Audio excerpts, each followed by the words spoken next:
Recently, there have been a lot of busts in the city of Lincoln.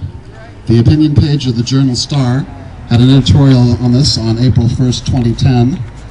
No, it wasn't April Fool's. It has, "What if marijuana were illegal?" And it depicts it as if it were on the business pages, and it says, "After the 12th bust last week, police said they have seized more than 8,000 marijuana plants. Here's the business page headline. Grow houses go out of business, economic loss, 9.6 million to 16 million. Oh no, that's not such good news, that loss. Consider the effect of that amount of cash flowing through the local economy. No wonder that advocates tout economic benefits when trying to persuade California voters to vote yes on the ballot initiative to legalize marijuana.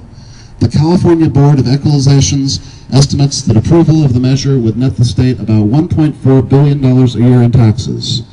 There also might be savings. In 2005, Harvard University economist Jeffrey Myron estimated that legalizing marijuana would save $7.7 billion a year in enforcement costs, most of it at the state and local level. 14 states so far have legalized medical marijuana. Nebraskans have only to cross the Colorado border to find products like NYC Super Diesel, advertised as a cerebral daytime toke with a hint of body stone, good for recreation and making of enjoying art.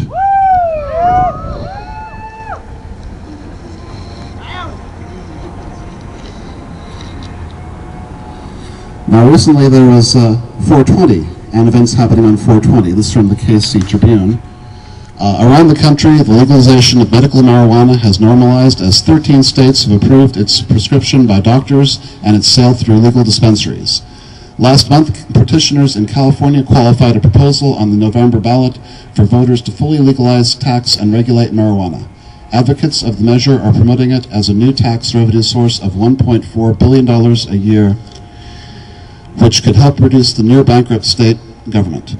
The proposed law would permit licensed retailers to sell up to 1 ounce to an adult, is considered likely to succeed in the cash-strapped state, which is also the first to approve medical marijuana use in 1996. Recently, in the states of Colorado and New Jersey, medical marijuana is now a reality as voters and politicians are acknowledging its potential benefits both as medicine and as a source of tax revenue. Even in conservative South Dakota, voters this fall will vote on whether to join California and the 13 other states that currently allow medical marijuana use. The cause was significantly bolstered with the election of President Barack Obama, whose administration has said it would not target dispensaries as long as they complied with state and local laws. This was a reversal from previous enforcement actions by President George W. Bush on the federal level. Mission Hills, California. Jack Herer, 70-year-old noted author and leader in the worldwide hemp cannabis movement, was laid to rest at 1 p.m. April 25th at Eden Memorial Park in Mission Hills, California. The ceremony was open to the public and attended by hundreds of family, friends, followers, and others who wished to pay their respects to the most well-known hemp activist in the world to date. Jack began his campaign to end prohibition in the early 70s and made a commitment. Jack Herer was an instrumental force in the movement to decriminalize cannabis and believed completely that hemp can save the world. He shouted his message from the mountaintops anywhere he could find an audience. Jack Herer did, in fact, change the world. He introduced the documents benefiting the age-old medicinal herb, the history of its use going back 5,000 years, and the laws that prevent people from using it. His book, The Emperor Wears No Clothes, is considered the Bible of hemp to thousands around the world, and may relieve spasticity patients with multiple sclerosis. Furthermore, the report urges that, quote, the Schedule I status of marijuana be reviewed with the goal of facilitating clinical research and development of cannabinoid-based medicines and alternate delivery methods. So much progress has been made, and it's all been thanks to people who've shown up and demonstrated some visible opportunities, and thank you very much for that. And now Lynn Schropfer will have a few words.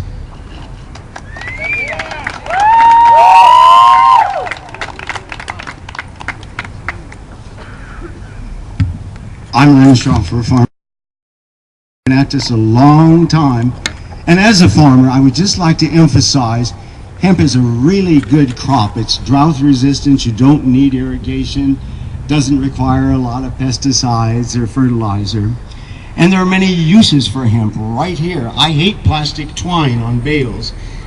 I'd love to have some hemp twine, not to mention the tarpaulins and the paper and all that. I've prepared a short statement about the constitutionality. The marijuana prohibition is unconstitutional because there has been no amendment to the U.S. Constitution regarding marijuana. The 9th Amendment in the Bill of Rights says, quote, "The enumeration in the Constitution of certain rights shall not be construed to deny or disparage others retained by the people." End quote. In other words, we do have the right to use alcohol and marijuana, even though those rights are not listed in the Constitution. The proof of that particular pudding is that it did require a constitutional amendment, the 18th, ratified in 1919, to prohibit alcohol.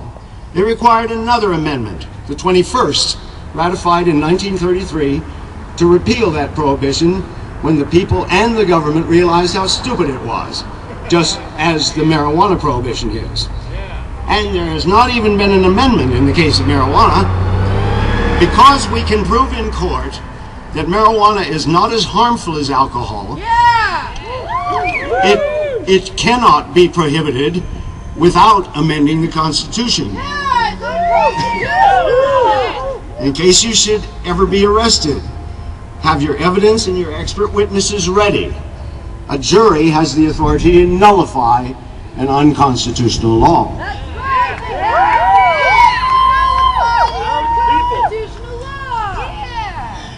Just a quick word about the history, again, to emphasize.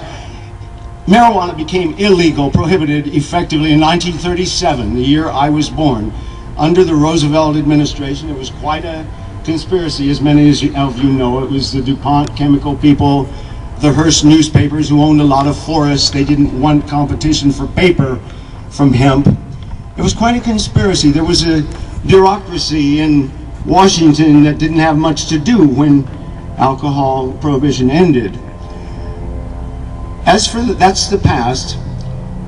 It was a completely middle of the night thing they did in Congress in 1937. They absolutely excluded the American Medical Association. That was 1937, the Marijuana Tax Act, and later. So I think it's gone very well. We do appreciate your press release. No problem. You got their attention. We had previously. It's no problem. We had some cases where on a similar issue of cities requiring permits and stuff. So when you called, it was something that our legal director had heard All before. right. Yes. So she's out of town today, or otherwise she would have stopped by also.